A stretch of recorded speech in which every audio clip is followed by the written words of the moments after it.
America और Iran की Switzerland वार्ता में दक्षिणी लेबनान में इजरायली मौजूदगी पर जोर है, वहीं आईडीएफ सतह के नीचे की स्थिति दिखा रहा है। और मेरे पीछे उड़ान भरो। चलो आओ, हम देख रहे हैं कि मैं बाहर निकल रहा हूँ।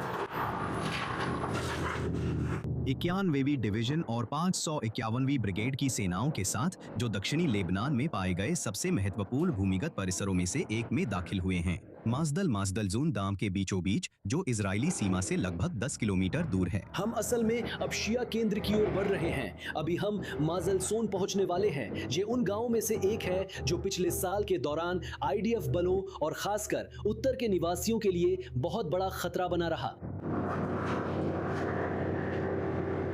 रिहायशी मकान, स्कूल और किंडरगार्टन के बीच जो आम लेबनानी गांव दिखता था, वो असल में हिजबुल्लाह की सक्रिय चौकी था। हम माजलसोन गांव में हैं। यहाँ 2020 के दुश्मन के मानव रहित विमान देख रहे हैं। 2024 में इजरायली वायुसेना ने सुरंद पर हमला कर मुख्य प्रवेश द्वार नष्ट कर दिया।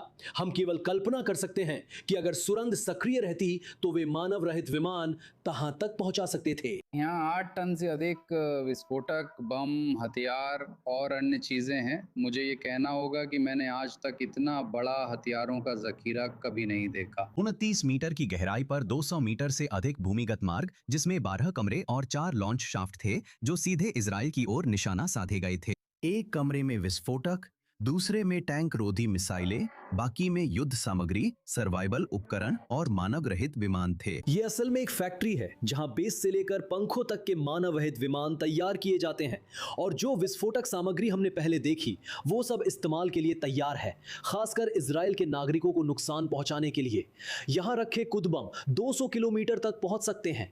यहाँ कई टन विस्फोटक और चार्ज हैं और सब कुछ मानक के अनुसार है। सब थैलियों में है, ये फलांज नहीं है। सुरंग बहुत ही उच्च गुणवत्ता वाली है। आप इसकी बनावट देख सकते हैं। ये ईरानी निर्माण शैली है, महत्वपूर्ण ईरानी आधारभूत संरचना है। आईडीएफ के मुताबिक ये जटिल संरचना हिजबुल्लाह ने इजराइल के खिलाफ व्यापक टकराव की तैयारी में वर्षों में बनाई है। ये एक मुख्य स्थल था। कल्पना कीजिए कि ये मुख्य भंडार है। यहाँ के अधिकांश घर हथियारों, विस्फोटकों, मशीनगनों से भरे हुए हैं। ये अंतहीन है। हमने ऐसा कहीं और नहीं देखा। इस क्षेत्र में अभियानों के दौरान 20 से अधिक हिजबुल्लाह आतंकवादी मारे गए, जिनमें 7 से अधिक रदवान फोर्स के विशेष सदस्य थे। दर्जनों अन्य ढांचों को भी नष्ट कर दिया गया। आप सफल हमले और रणनीतिक स्थल पर कब्जे के चरम पर पहुंचते हैं, लेकिन ये कई हफ्तों की योजनाबद्ध कार्रवाइयों का नतीजा है। ऐसे स्थल अचानक नहीं मिलते। इनकी जानकारी सालों तक जुटाई जाती है। यहाँ उजागर किया गया परिसर इस बात का ठोस उदाहरण है कि अगर जमीनी कार्रवाई नहीं होती तो क्या क्या छुपा रह जाता। हम जानते हैं कि मगल जोन एक किलेबंद रणनीतिक लक्ष्य है और हमारे ऊपर कस्बे के बीचों बीच एक रणनीतिक स्थल है। गांव का कस्बा हमसे 30 मीटर ऊपर है। ये बड़ी उपलब्धि है। ये रणनीतिक साधन यहाँ से पूरे इजराइल में कहीं भी पहुँच सकते हैं। खुशी है, पर कोई बड़ी हैरानी नहीं। उत्तरी इलाकों के निवासियों के लिए खतरा सीमा की बार से नहीं, बल्कि गांवों, सुरंगों, गोला बारूद के भंडार और हिजबुल्लाह द्वारा वर्षों से बनी संरचनाओं से शुरू हुआ। अब हाल के दिनों में आईडीएफ द्वारा प्रकाशित नया नक्शा एक नई सुरक्षा स्थिति को दर्शाता है।